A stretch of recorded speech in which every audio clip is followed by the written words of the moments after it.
year child psychiatry fellows. And my discussant today is Dr. Hong. And we did a part one of this topic last year together. And he's a clinical assistant professor and medical director of the Psychiatry Emergency Services here at U of M. Thank you, Dr. Hong, for being our discussant. So just to go over a couple of learning objectives, we want to review the Werther and Papageno effects in media, discuss information that was revealed from the Facebook whistleblower, learn about what can be and is being done legally to help with the negative mental health effects of different forms of media, discuss the dangers of censorship or moderating, and explore concerns about what youth have to say about their social media use from the My Voice study, and different ways that they can modulate their social media use for better overall emotional well-being and mental health.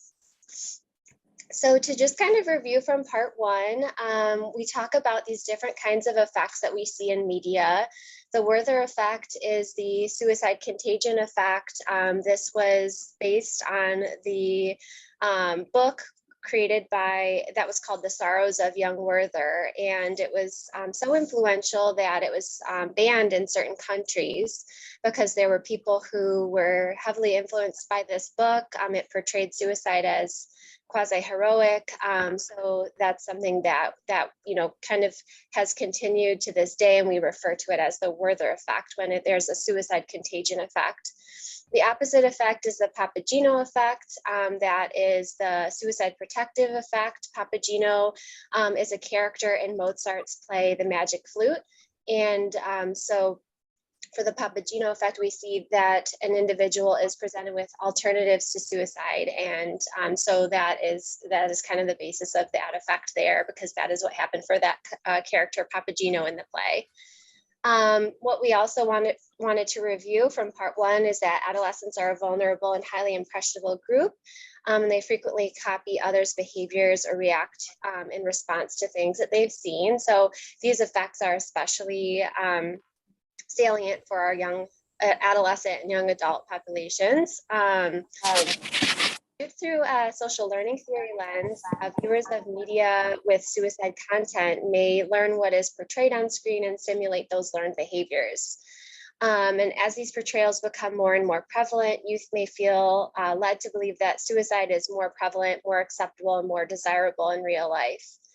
And collaboration between producers of various media with mental health experts is crucial in mitigating the negative impact of portrayals of suicide on vulnerable youth.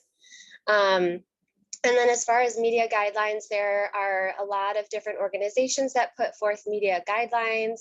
The WHO is one, the AFSP is another, and based on a meta-analysis, they found that the only recommendation that was near consensus, which was included in 17 of the 24 guidelines, was encourage help seeking. So there's even some disagreements about what the actual guidelines are.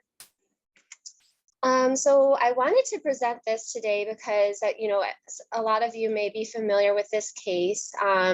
This was the case of Michelle Carter. She was 17 when she was sending messages to her boyfriend, urging him to end his life. And Conrad did die by suicide, and Michelle spent 15 months in prison. And what we see out of the analyses that came out of things like 13 Reasons Why is that we see that they had estimated approximately 195 additional suicide deaths in 2017 from 10 to 17-year-olds because of the effect that this Netflix series had. And so in thinking about this, we're thinking about, keeping this individual who was 17 at the time, accountable for what she said to this person. And of course, there are different situations, but, where is the accountability for media to make sure that they aren't causing these kind of effects that are being published in our literature? So then just to kind of jump from that, there have been different lawsuits that have come out of 13 Reasons Why and come out of different very, very tragic stories that of young people dying by suicide. And so this this father of a young female who died by suicide right after binge watching the series did try to have some litigation. However, the judge ruled in Netflix's favor. And this was recent, and Dr. Hung, thank you for bringing this to my attention. In their December 2021 motion to dismiss the case, Netflix wrote that creators obligated to shield certain viewers from expressive works depicting suicide would inevitably censor themselves to avoid this threat of liability. And my response to that would be, well, the media guidelines already recommend not showing a graphic depiction of a suicide method. So, you know, that would be my response to that, is that there are already guidelines that should be adhered to, but there's no enforcement of these guidelines. And then the father's lawyer clarified that his client's suit takes aim not with the show's content, but rather with the algorithms that promoted it. He felt like his daughter was, because of the algorithm of Netflix, was presented with this show over and over again so that she would watch it. And what this case is about, he said, was private targeting of vulnerable children and consequences that Netflix was warned about. And the judge ended up just saying, I don't think that this lawsuit survives. So now I'm going to, shift gears and talk about what happened with the Facebook whistleblower. So there was a data scientist working at Facebook named Frances Haugen, and she leaked thousands of pages of Facebook documents to the media and to federal law enforcement. Facebook over and over again has shown it chooses profit over safety. I don't trust that they're willing to actually invest what needs to be invested to keep Facebook from being dangerous, was quoted as saying. So she brought up a number of different points, and of course we'll get to the mental health points towards the end here, but first, she talked about injustice on Facebook. She was quoted as saying separate rules allegedly apply to celebrities and politicians on the site. Facebook allowed VIP users to, for a time, avoid penalties for bad behavior. And that misinformation being a major concern as well. From this article, they said Facebook quickly disbanded its civic integrity team responsible for protecting the democratic process and tackling misinformation. After the 2020 US election, shortly afterward came the January 6th insurrection at the US Capitol, in which organizers used Facebook to help plan. The company can effectively police about a fifth of the vaccine misinformation that appears on its platform. And then there are also, of course, what we're going to talk about is the mental health effects of Facebook. So lawmakers examined allegations that Facebook's own internal research showed that its platforms are negatively affecting the mental health of millions of mostly teenage girls. And then there's also the ongoing concern of sex trafficking on Facebook. And so Frances Haugen was quoted as saying, Facebook's actions make clear that we cannot trust it to police itself. We must consider stronger oversight, effective protections for children, and tools for parents among the needed reforms. So what was in these Facebook reports about youth mental health? So they found that 13.5% of UK teen girls said Instagram worsened suicidal thoughts. 17% of teen girls say that their eating disorders got worse after Instagram use. In March of 2020, Facebook completed what they called the Teen Girls Body Image Study, and it was qualitative research, and there were only less than 24 participants. But they found that the effect of Instagram on teen mental health was significant, especially related to social comparison, and that social comparison is worse on Instagram compared to other platforms. And 32% of teen girls said that when they feel bad about their bodies, Instagram made them feel worse. And then as far as, what was also shown from these reports about youth mental health, they saw that over the past few years, Facebook employees have been suggesting possible changes that could reduce the app's harmful effects. Their team of internal researchers recommended that Instagram expand its tools that encourage users to take breaks. The app offer more fun filters that are not as beautifying, and that the apps show less fashion and celebrity content. There was a project called Project Daisy, which involved hiding like counts on posts, and users self-reported from that internal study that their well-being actually didn't change based on that, but that is an option that the platform still makes available. It would be to hide like in view counts. Instagram is looking at other changes, including a tool that would nudge certain users toward more positive content. And this really struck me because I remembered a study from earlier, which I'm going to go into next, about how much power these companies have, and how much power they have over what is presented to someone who's using their platform. So when I read that, I immediately thought back to this experiment. It was an experiment that was not ethical. That basically they wanted to see if they massively changed the what Facebook users were being presented with, if it had an impact on the negativity or positivity that those people put back out to the platform. So essentially, this study was quoted as saying, but last week, Facebook revealed that it had manipulated the news feeds of over 500,000 randomly selected users to change the number of positive and negative posts they saw. It was part of a psychological study to examine how emotions can be spread on social media. So that just shows just exactly how much power they have to be able to manipulate users' feeds like that, and to present certain people with more positive content and other people with more negative content, just to be able to do this experiment. So it's something that was heavily criticized at the time back in 2014. So now we're going to shift gears a little bit, and I know these slides I did cover in the last grand rounds, but I think it was important to include them today because what I'm going to be talking about later on, we will see that there is some element of history repeating itself when we talk about things like content moderation or censorship. So I'm just going to start off with talking about this quote here by James Weldon Johnson in 1915.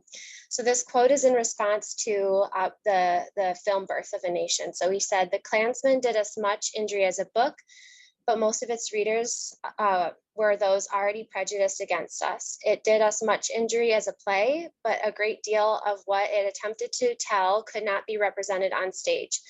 Made into a moving picture play, it can do us incalculable harm." So he was talking about the film Birth of a Nation and how harmful that film was. So starting off with the history here, in 1915, the NAACP and others protested Birth of a Nation. And the National Board of Censorship Subcommittee that viewed the film in January 1915 approved the film for a general audience. In 1915, the Supreme Court finds that state censorship constitutional in the lawsuit of Mutual Film Corp versus Industrial Commission of Ohio. And the unanimous opinion noted that films may be used for evil and could be censored by states. In 1921, 36 states were considering film censorship legislation. In 1922, the Motion Picture Producers and Distributors of America was founded in large part to resist further government involvement. And a regulatory system known as the Hays Code is developed to ensure the absence of quote unquote offensive material, which is very vague and subjective, and prevent government interference in filmmaking. So moving forward in 1930, the Motion Picture Production Code was established and detailed 12 categories of censorable, quote unquote, repellent subjects to be avoided, including on-screen sex, violence, crime, vulgarity, obscenity, profanity, and more. And under this, they said that interracial relations and homosexuality were banned outright, and minorities were marginalized and oppressed as a result. So we can see, going back here, we're talking about, we are wanting certain things that, that were evil to be censored. And then we're going forward, and the censorship is now oppressing people who had been marginalized at the time. So in 1934, the Production Code Administration was established to enforce the Motion Picture Production Code, and all films needed a PCA seal of approval before being shown in theaters across the country. Distributors who tried to release the movie without the seal were fined. And then later on in 1952, we see the overturning of that initial case that we talked about, and they now deemed it unconstitutional for states to censor films, and it involved the short film called The Miracle. In 1968, the MPAA creates the film rating system that's used today of G, PG, and PG-13 R. And then in 2019, Netflix joins, showing the shift in focus to streaming services. So now I'm going to talk about what's being done from a legal perspective now. So we can't talk about any of this without talking about the First Amendment, of course. So I'm just going to go ahead and read this out so it's all refreshed in our minds. The First Amendment states, Congress shall make no law respecting an establishment of religion or prohibiting the free exercise thereof, or abridging the freedom of speech or of the press, or the right of people to peaceably assemble and to petition the government for a redress of grievances. So the First Amendment protects against censorship imposed by the law or the government, but does not protect against corporate censorship. So now I'm going to talk about this important piece of legislation. So what you see on the right here is the cover of a book, and full disclosure, I have not read the book, but this is an author who has talked about this Section 230 quite extensively. So basically the 26 words that created the internet, he describes as being this Section 230, which states, no provider or user of an interactive computer service shall be treated as the publisher or speaker of any information provided by another information content provider. So this was written in 1996, before Facebook was in existence. And it states essentially that internet platforms are not liable for what users post. So anyone can go on Facebook and write whatever they want, and Facebook will not be sued. That person might be sued, whoever wrote it might be sued, but not the platform itself. And so it's, of course, not the same for other sources of media like news or TV shows. But if you look at the ratio of content that is produced from things like news and the TV shows, it's so small compared to just the vast expanse of the internet. And so it was written with the intent that the internet would police itself to some extent. So when we're talking about, this Communications Decency Act and Section 230 surviving, we want to talk about what was the Communications Decency Act. So there were parts of the Communications Decency Act that most of it was stricken down. And so the ACLU and the Queer Resources Directory sued to take down the CDA. And they were able to strike down much of it, including the quote unquote indecent and quote unquote offensive provisions, as unconstitutional, but Section 230 remained. And they argued that the broad internet regulation from the CDA would endanger online gathering spaces for marginalized people. So then, we also want to talk about the amendments. So there are a couple of amendments that came after Section 230 was produced.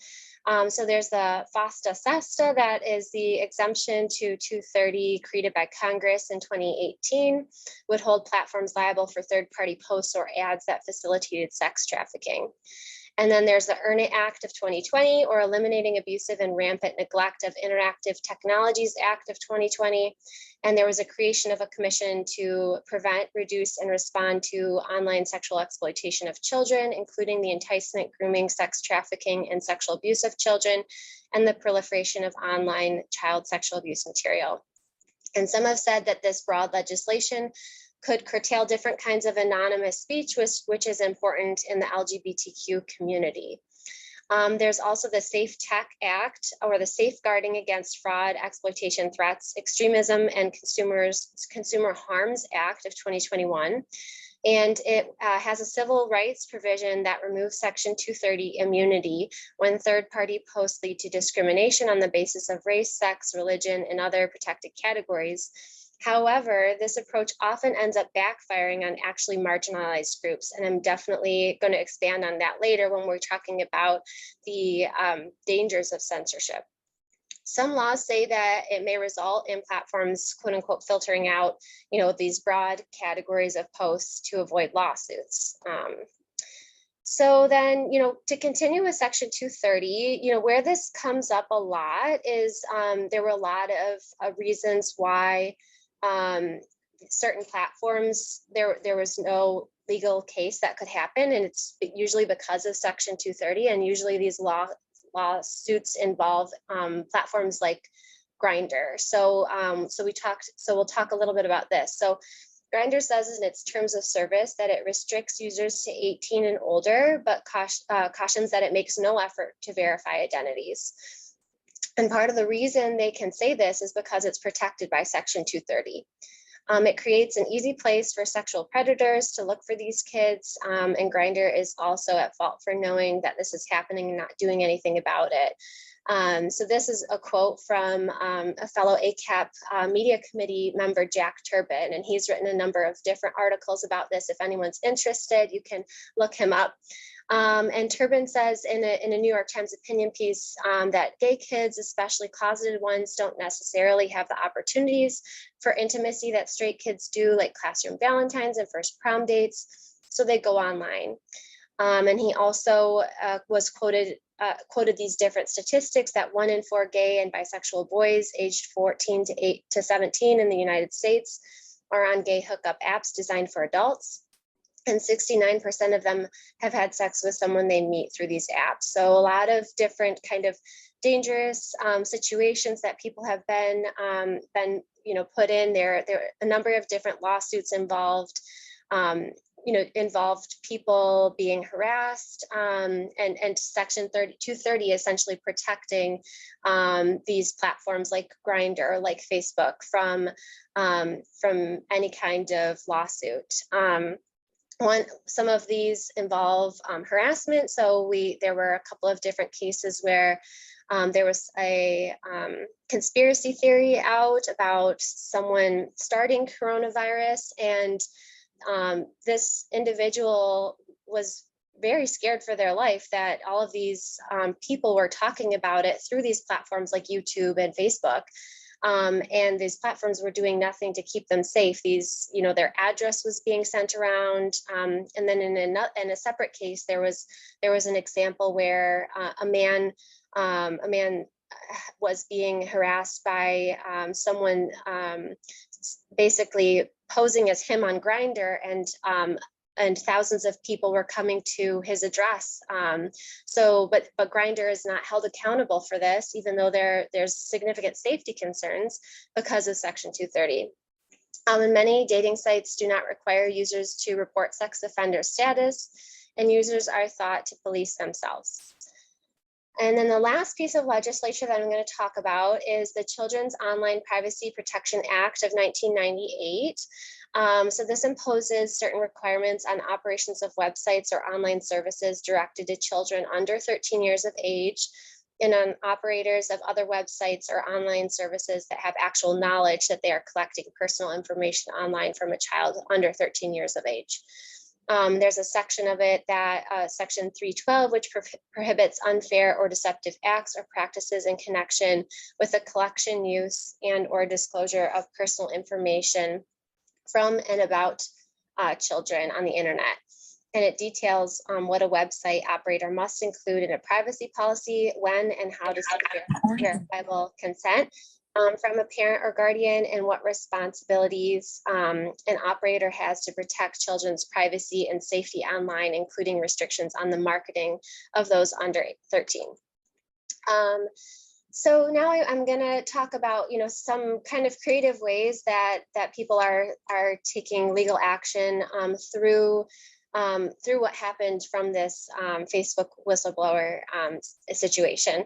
So now they're kind of looking at it from a economic standpoint. And so Facebook is facing an antitrust lawsuit from the Federal Trade Commission, which is demanding that the company sell or spin off Instagram and WhatsApp. Frances Haugen and her attorney shared that she has filed at least 8 complaints with the U.S. Securities and Exchange Commission. And the complaints focus on the prevalence of hate speech, misrepresentations about the site's role during the Capitol insurrection, and the dangers children face on the site. And so basically what they're saying is that misleading investors is a crime under the US securities law. So it's kind of an interesting way to go about legal action when it comes to these companies. Several senators discussed bills that they have proposed that would add safety provisions for young users.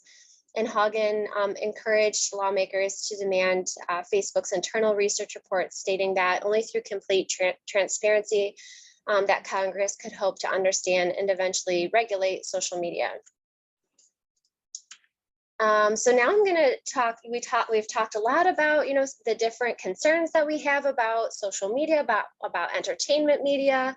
Now we're going to talk about the flip side, which is the dangers of censorship. So this was a study called Disproportionate Removals and Differing Content Moderation Experiences for Conservative, Transgender, and Black Social Media Users, Marginalization and Moderation Gray Areas. And these were all people actually here at U of M who put out this study.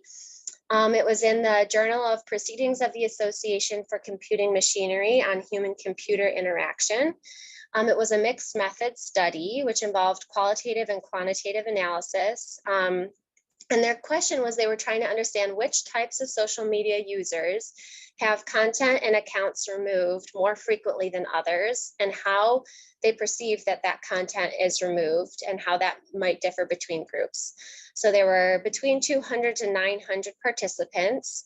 There were 3 groups of social media users in the data set that experienced content and account removals more than others. So I'll just quickly go over these 3 groups. So conservative participants removed content included content that was offensive or allegedly so, misinformation, COVID-related, adult, or hate speech.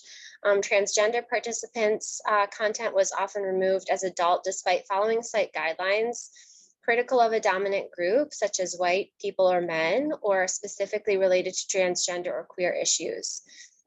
Black participants' removed content was frequently related to racial justice or racism. So going back to what I said and how I said I would be talking about this later, there are provisions in the legal system where laws are set up to try to protect this, but we see that it's actually being used incorrectly. This, and we'll talk about this, how this censorship is through computer algorithms is being misattributed. And so going into a little bit more about this, they went on to say that some content is removed from a social media site that does not actually violate the site policies. They concluded that marginalized social media users, such as trans and Black people, are more likely to fall victim to content moderation what they would call false positives in gray areas. So their content is being taken down or removed in some way, or what we'll talk about being quote unquote shadow banned more often because of false positives. And they found that conservative content removals in the data set were more likely to represent true positives, content that violated site policies and thus was correctly removed. And so then they asked them who they felt was doing this censoring and moderation. 68% of the participants' content removal were perceived as being removed from the platform itself. 23% were perceived as being removed from another social media user in a moderator or admin role. And 14% of responses participants were just unsure about who removed their content.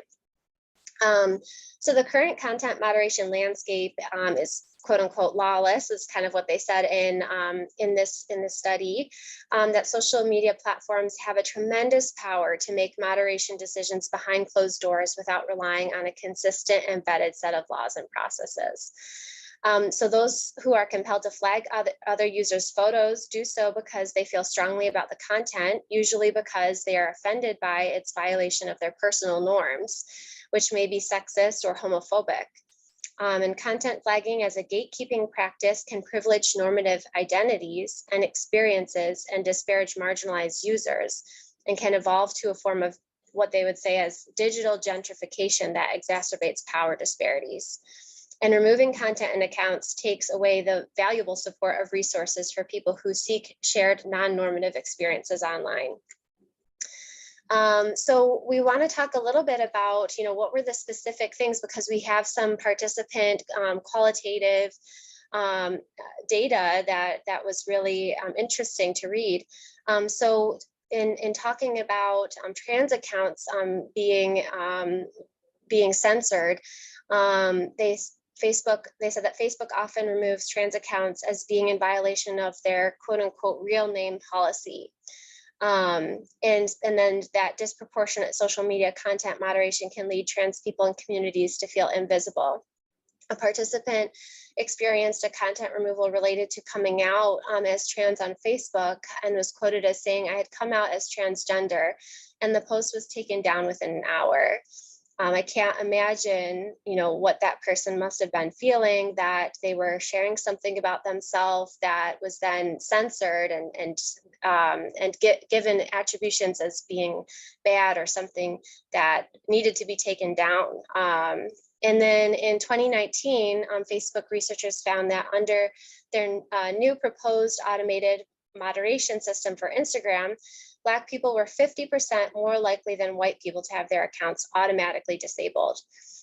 Training tools associate words commonly used in African American vernacular English, such as the term Emma, with hate speech and threats, even though the word itself has a neutral meaning.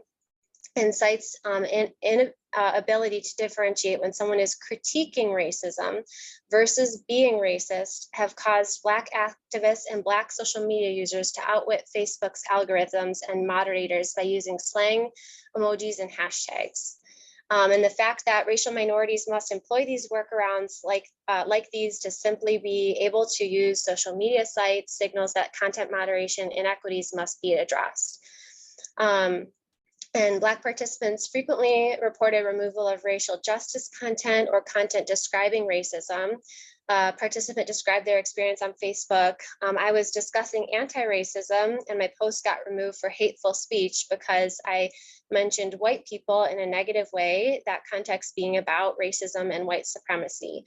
So, when we're seeing that, because these posts are being flagged, they're really trying to talk about these issues in a platform where many people are, feel free to talk about anything they want, and they're trying to really speak about something that is very important, and their posts are getting taken down.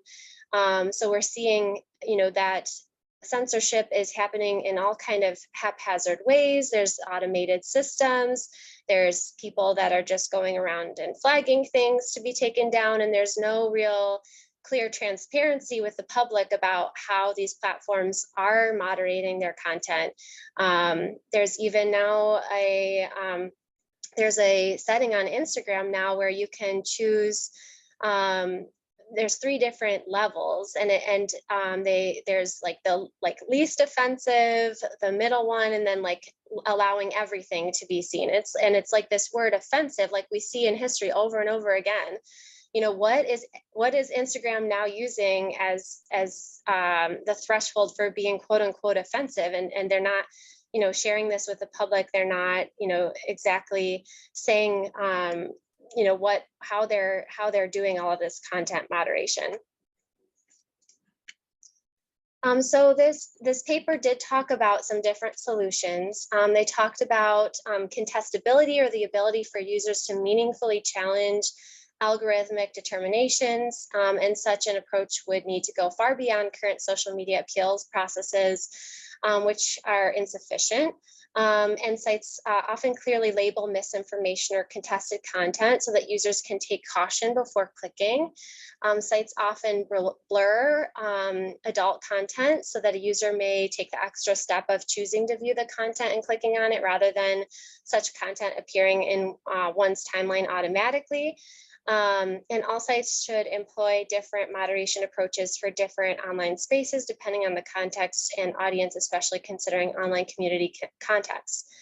They also talked about involving marginalized communities in creating the moderation policy. So now I'm going to talk a little bit about this other phenomena. This isn't like censorship necessarily, or it's maybe a form of censorship, Censorship and moderation, these words are being kind of used interchangeably, but shadow banning refers to when images aren't outright removed from the platform, but instead strategically hidden from users. This strategy prevents users from searching shadow banned hashtags and removes affected content from Instagram's Explore page. And when images are removed for being quote unquote inappropriate, the platform's AI or artificial intelligence learns to adopt biases that reinforce misogyny, racism, and create barriers for certain groups in the digital realm. So I'm going to bring up another idea here is that, we have these social media platforms, and there are certainly concerns about them. There are certainly concerns about the platform's transparency, about how they're using any kind of content moderation or quote unquote like assisted kind of self-policing of these platforms. But what about the places in the internet where it's not a platform, where it's just a website? So this was an article that Dr. Quigley had sent out. This is about different websites that exist where people talk about very specifics about suicide and encourage others to end their lives, and are very explicit about methods and how this is a big concern that, this is just the internet. It's not using a platform. It's not on Twitter, Tumblr, or Facebook, or Instagram. This is just a website somewhere.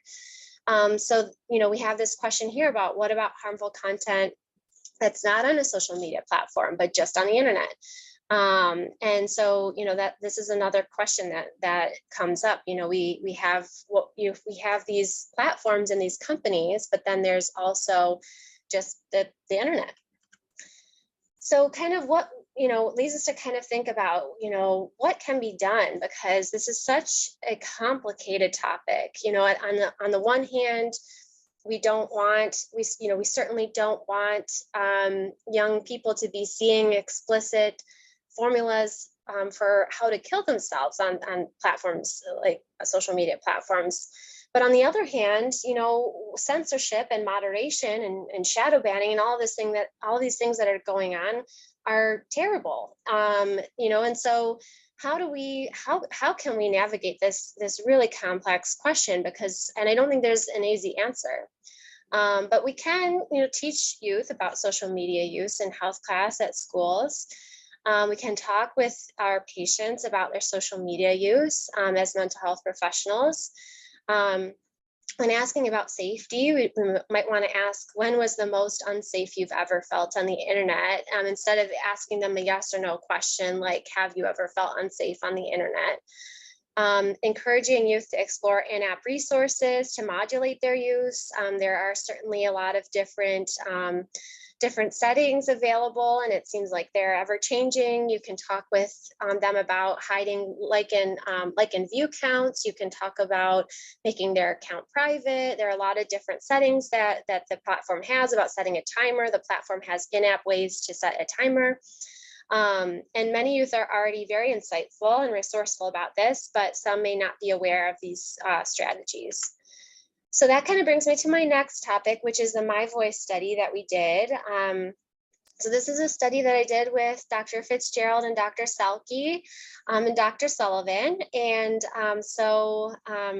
basically we use this My Voice platform, which is a text-based platform. We sent out survey questions to over 1,000 youth and got 929 responses. And this was in November of 2020. And they were asked, number one, what advice would you give to young people who are new to social media?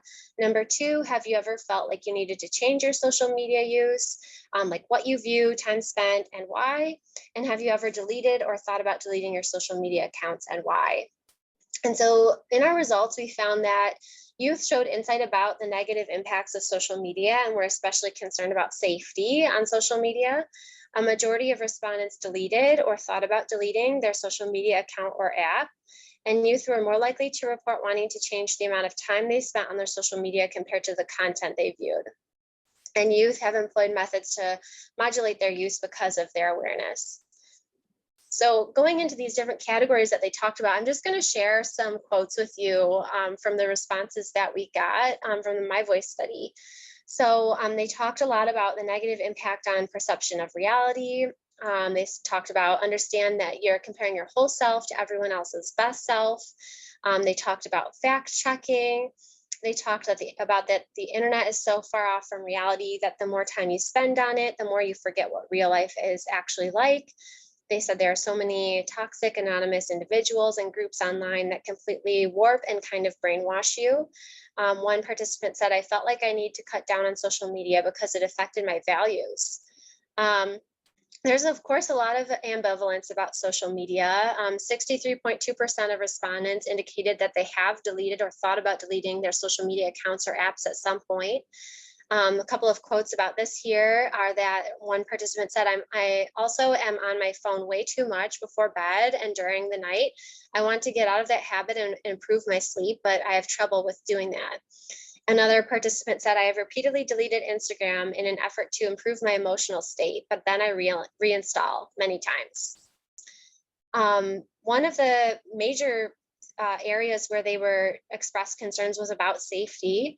And they most frequently warned new social media users to be safe and to keep personal information off the internet. That was the most, the highest response that we got for question one.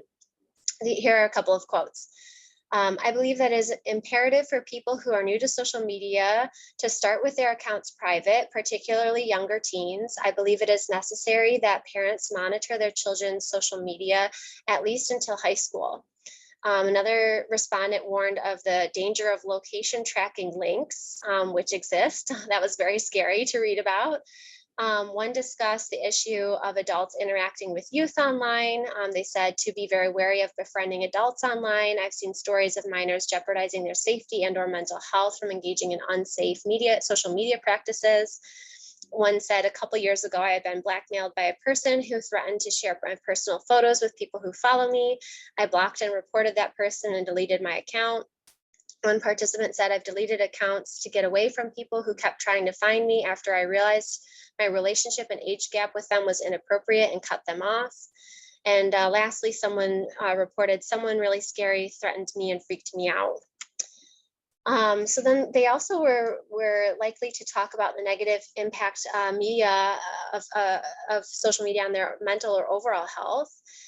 There was a trend in the reporting of negative outcomes when value was placed on likes, comments. So here are a couple of quotes about that. One participant said, I have depression and I'm not pretty, so I barely get any likes. And that combined with, say, Insta's algorithm barely gives me any engagement and I feel like nobody likes me. One respondent described that social media played a role in developing an eating disorder. A couple other quotes here. It was causing more harm than good and giving me unnecessary anxiety. And one participant said social media causes depression and mental disorders. Another participant said, I have deleted in an attempt to help my mental health and detach from unrealistic expectations.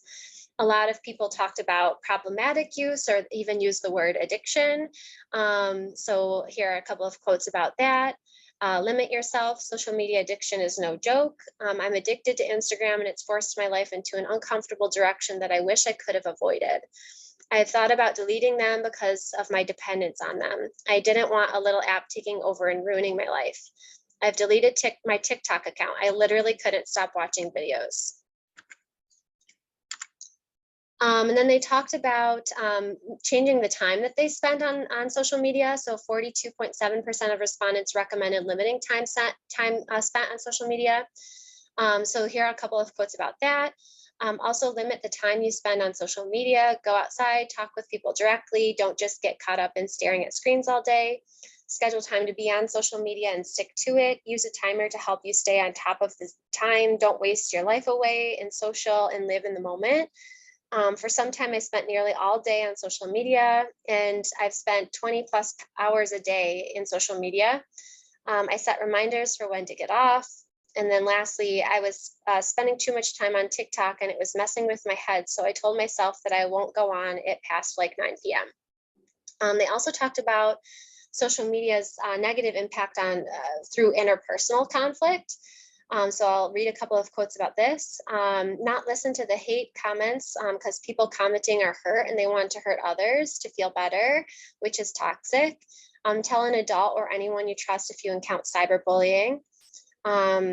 They encourage newcomers to be nice on the internet and to know that hiding behind a screen never makes it okay not to be kind. They've said, I've deleted social media before it gets violent and cruel. There's a lot of hate and bigotry online. I can only take so much. And many youth also discuss deleting a social media account due to a breakup. And then going into the content viewed, so 17.6% of respondents recommended limiting unhealthy content consumption. So here are a couple of quotes about that. Don't look at inappropriate content, even if you can handle it. It will mess you up later and cause issues, even if it is fine in the moment. One participant said, don't fall into toxic traps. There's so much pro-ED, pro-self-harm content out there. One said, cultivate your content, decide what you want to see, and use filters or extensions to blacklist things you don't want to, block people liberally. Listen, I know that parental supervision doesn't sound cool, but I grew up with zero parental supervision on the internet at a young age, and it really messed me up. I saw a lot of things and experienced things that I wish I didn't. I had to delete my Facebook because of bigoted relatives and feeling like I was surrounded by homophobia online. I'm on what's called alt social media. I view like anime stuff and punk, emo, depressing stuff, etc. So I met a lot of friends that reflect those interests I have. Some of them I definitely have regretted meeting. It was affecting my mental health, and I was going out of my way to look at harmful things as a form of self-harm. And whenever someone is posting too many negative things, I just snooze them on my feed. I try to be very mindful of who I follow and what I engage with, because it can affect my mental health. And lastly, there were some people who reported a healthy relationship with social media or wanting to use it more. So here are a couple of quotes about that. I use it fairly infrequently, and I'm careful about what I view. I actually thought about going on social media more because it may be fun the more time I spend. I don't post anything, I just lurk mostly. There's nothing to delete. And I don't need to delete accounts to moderate my interaction with a platform. So these are just some screenshots basically of different in-app features that exist. So on the left here, we see that there is a feature of Instagram, and these are all on Instagram. There's a feature of Instagram that can set a daily reminder for a person to, let's say, if they only wanted to be on Instagram for 10 minutes a day, they could set that as a reminder, so that the app would give them a pop-up when they've been on the app for 10 minutes, and it would kind of be an indication to that person that maybe they don't want to be on the app anymore. Of course, we saw that 10 minutes might not be reasonable, as we see from that study that there were people that were on social media for 20 plus hours a day. And then this is what it looks like if you are reporting a post. So like I said, there, of course, I think that there is an agreement that a lot of people would have about certain things that would make sense to be reported, like posts that are promoting self-harm or suicide, things like that. I think we would all be in agreement that those kind of posts should be removed. And so, there are different categories here of why you might be reporting a post. But then, like I talked about earlier, there are people who are reporting posts that are completely follow all of the guidelines. And this often ends up censoring and keep creating this, what they called like a digital gentrification, and deleting posts for no good reason. So we see like both sides of that with this reporting feature. So, but these are the categories here: false information, violence or dangerous organization, scam or fraud, intellectual property violation, sale of illegal or regulated goods, suicide or self-injury, eating disorders, or something else. And then lastly, there are some, and these are just a couple of features, but this is a feature where you can slide it so that all of the like and view counts are basically gone. So it would just say like and others instead of like 100 people like this post or something like that. And so, like I was talking about earlier, that was the Project Daisy that they did, and they found that in their own internal research, they found that this intervention didn't actually do anything for user well-being, but that was their own internal research. So I'd be interested to see if there was any other reports about that. So as a summary, censorship and moderation is a highly complex topic. Historically, the pendulum has swung between more and less censorship. However, marginalized groups are the ones negatively impacted, and platforms can improve. Government can create more nuanced legislation, and youth are aware of the negative impacts of social media and have found ways to modulate their use. So there, in looking at all of these responses from the My Voice study, I was so surprised at how insightful and how candid people were about their experiences on social media, because clinically, in my own clinical experience, I find that a lot of times when I'm talking to someone about their social media use, they are more guarded or more likely to say that they've got it all under control. So I think that was a really interesting part of the My Voice study. So I want to open it up and open it up for Dr. Hong. Thank you so much, everyone, for listening. Here are my references. And I didn't mention at the beginning, but I have no disclosures. Dr. Harness, can you hear me?